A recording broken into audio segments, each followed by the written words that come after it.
ఒకప్పుడు ప్రపంచంలో చాలా దేశాలలో హిందూ ధర్మాన్ని ఆచరించేవారు. అఖండ భారతదేశంలో భూభాగమైన పాకిస్తాన్లో కూడా హిందూ మతం ఉండేది. భారతదేశ విభజనకు ముందు ఆ తర్వాత పాకిస్తాన్లో ఉన్న చాలామంది హిందువులు బలవంతంగా ఇస్లాం మతం స్వీకరించారు. అయితే కొన్ని వందల సంవత్సరాలుగా పాకిస్తాన్లో ఉన్న కొంతమంది హిందువులు తమ మతాన్ని మార్చుకోవడం ఇష్టం లేక ఉత్తర పాకిస్తాన్ కొండ ప్రాంతమైన చిత్రాల్ జిల్లా ప్రాంతానికి వెళ్లి తలదాచుకున్నారు. అలా వెళ్లి ఉత్తర పాకిస్తాన్ కొండ ప్రాంతాలలో నివసిస్తున్న వారే కాలాష్ హిందూ తెగ. ఒకప్పుడు వీరి సంఖ్య చాలా ఎక్కువగా ఉండేది. కాని నేడు కేవలం 4,000 మంది మాత్రమే వీరి తెగలో ఉన్నట్టు పురావస్తు శాస్త్రవేత్తలు చెబుతున్నారు.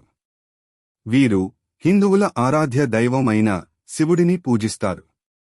శివుడిని వీరు వారి భాషలో మహాందేవో అని పిలుస్తారు. మహాందేవో అన్న పదం మహాదేవ అన్న పదానికి దగ్గరగా ఉంటుంది. అంతేకాదు హిందువులు పవిత్రంగా భావించే కార్తీక మాస వేడుకలు కూడా వీరు జరుపుకుంటారు. కార్తీక మాసాన్ని వీరి భాషలో కో మాస్ అని పిలుస్తారు. శివుడితో పాటు వీరు ఇంద్రుడిని, యముడిని కూడా పూజిస్తారు. హిమాలయాల దిగువన చల్లని కొండ ప్రాంతంలో కొన్ని వందల సంవత్సరాలుగా నివసించడం వల్ల వీరి కళ్ళు చాలామటుకు నీలం రంగులో ఉండి స్త్రీలు మరియు పురుషులు అందంగా ఉంటారు.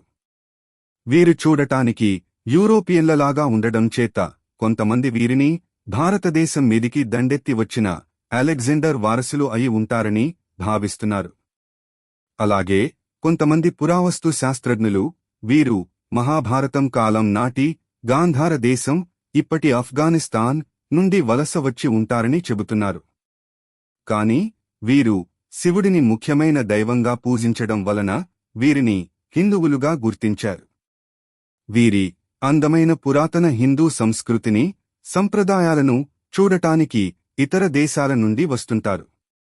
బ్రిటిష్ రాజవంశీయులు కూడా ఈ అందమైన తెగను చూడటానికి ఈ ప్రాంతాన్ని సందర్శించారు. కొన్ని వేల సంవత్సరాలుగా హిందూ సంస్కృతి మరియు సాంప్రదాయాలతో జీవిస్తున్న ఈ తెగకు ఇప్పుడు పాకిస్తాన్ మరియు ఆఫ్ఘనిస్తాన్ దేశాల మతపరమైన ఒత్తిళ్ల చేత ఈ హిందూ తెగ నేడు అంతరించిపోయే ప్రమాదంలో పడింది. భారతదేశ ప్రభుత్వం కొత్తగా తీసుకువచ్చిన పౌరసత్వ చట్టం ద్వారా వీరికి భారతదేశ పౌరసత్వం కల్పించి వీరి సంస్కృతిని కాపాడాలని కొందరు అభిప్రాయపడుతున్నారు.